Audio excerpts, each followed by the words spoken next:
What is going on, guys? It is Wrestlelamia here, back with some more news. Join us now as we look at the wildest news stories and rumors you need to know, including a major wrestling title vacated, Daniel Bryan's current status is a mystery, the sad news for Mick Foley's daughter, John Cena's tantalizing tweet, and much more. Be sure to subscribe and hit that notification bell for daily wrestling videos and follow us on Facebook for exclusive lists. Now let's hit the intro and get straight into the first story.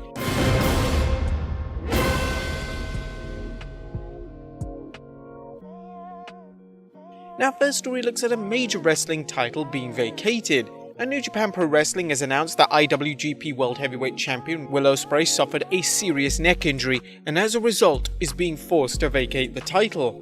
The promotion released the following statement. On May 4th, Night 2 of Wrestling Dontaku, Will Ospreay sustained a neck injury. As a result, Ospreay will not be participating in the next series of events and will instead return to the UK for treatment and rehabilitation. There is no timetable for Ospreay's return to action at this time, and as a result, his IWGP World Heavyweight Championship will be vacated. Further announcements on the status of the IWGP World Heavyweight Championship will be made at a later date. Now, Ospreay won the prestigious belt at April 2021 Sakura Genesis show. The 28-year-old English wrestler is considered one of the world's premier technicians and recently issued a challenge to WWE's Drew McIntyre and AEW and Impact World Champion Kenny Omega. CM Punk named Ospreay as one of the wrestlers he would want to compete against if he ever came out of retirement. We wish Will Ospreay a fast and full recovery. Next up, Daniel Bryan's status is a mystery. And where is Daniel Bryan going to wrestle next, and is he even going to continue wrestling? As fans continue speculating what's next for the former WWE star, AEW's recent announcement that it will air a third hour of TV on TNT has fans wondering if AEW could be Bryan's new home, especially since AEW has even more money to offer thanks to its new television deal. Dave Meltzer recently discussed the possibility on the Wrestling Observer Radio, saying that he doubts Bryan will show up in AEW, but that Bryan's plans are currently unknown. Daniel Bryan, it's always a possibility. Who knows? I don't know if anyone knows today what's going on with him right now. While Dave's speculation provides zero information on Bryan's future plans, it does reflect the current uncertainty amongst fans and journalists concerning him. Currently, the leader of the Yes Movement seems to be enjoying time off, but he has hinted that if and when he returns, he wants to work a limited schedule. The WWE would likely accommodate him, but AEW's schedule is known for being limited to begin with, giving Bryan two options in North America's two biggest wrestling promotions. Where do you think Bryan will end up next, and where would you like to see him? Let us know in the comments down below. Next up, Ricochet deletes a controversial tweet. A WWE superstar Ricochet may have put his foot in his mouth after an online Twitter exchange with fans concerning who is the best high flyer in WWE today. Things started when the former US champion replied to a tweet from the WWE asking who is the best high flyer in WWE right now. There's literally no one who can do what I do and how I do it, but I'll let y'all discuss. Ricochet's recent matches against US champion Sheamus served as a reminder to just how much the 32-year-old can bring to any match. While his star has fallen, his abilities remain impressive, but is he the very best in the WWE? When a fan brought up the name of NXT superstar and former NXT Women's Champion Io Shirai, Ricochet replied, "I'm not saying she's not amazing, she 100% is, but I can do everything she can, probably even better. She can't do what I'm capable of, maybe not even half." Ricochet subsequently deleted the tweet, perhaps due to backlash from fans. The following tweet from one fan was an example of some harsh responses to Ricochet's comments about Io Shirai, a shell of his former indie self and be a jobber with a middling career with no upward mobility and afraid to leave the security of the WWE? To which Ricochet answered, "Man, I bet you felt real good when you were typing this." What do you think of Ricochet's boasts? Who do you think is the best high flyer in WWE today?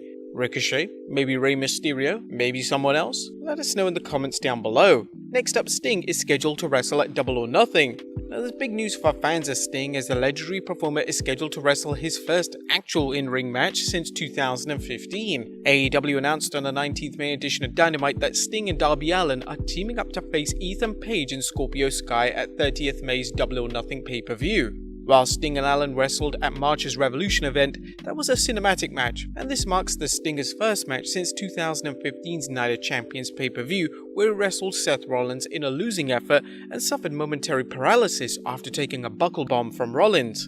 Now, there has been much talk and speculation about whether Sting would actually perform in an actual match in light of the fact that he's 62 and suffers from cervical spinal stenosis.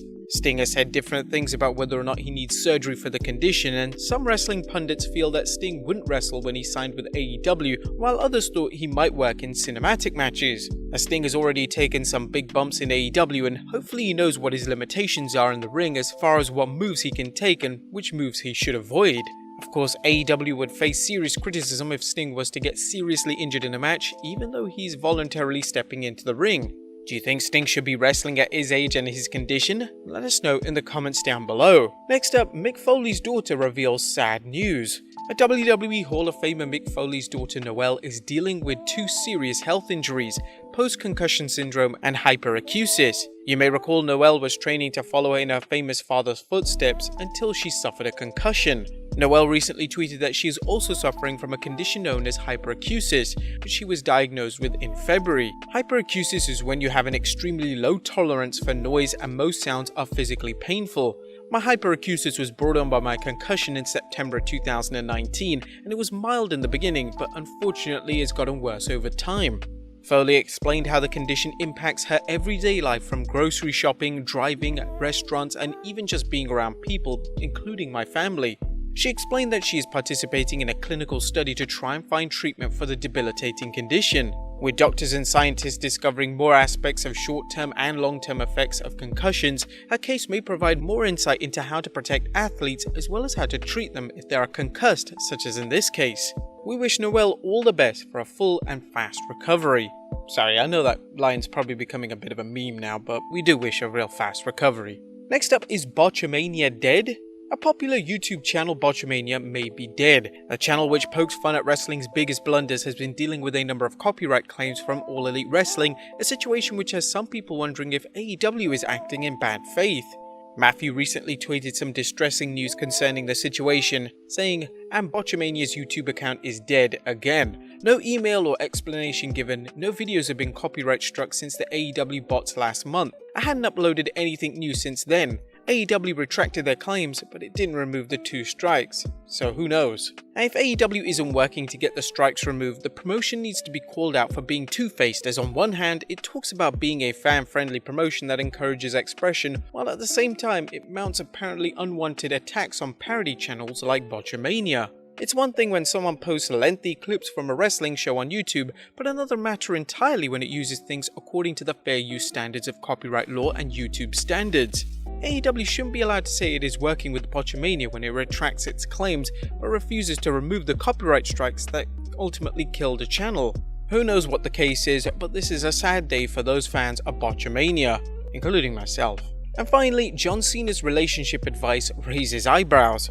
And last but not least, John Cena likes to use his publicity to raise awareness of social issues and to promote a positive outlook towards life. However, a recent tweet concerning relationships has some people wondering whether Cena is sending a subtle message to one or more persons in his life. Here's the tweet. "Relationships of any kind, friendship, business, romance, all require investment of self-effort, empathy and trust. If these lack, the imbalance will more than likely lead to distance and eventually disconnection." Could he be merely offering advice, or is he experiencing problems with a personal relationship? Is it possible a business relationship has gone sideways on Cena? Well, it's mere speculation, but it's quickly gaining life of its own. But there you have it guys, the wildest news stories and rumors you need to know. Be sure to leave your comments down below, and I'll see you next time with some more wrestling content.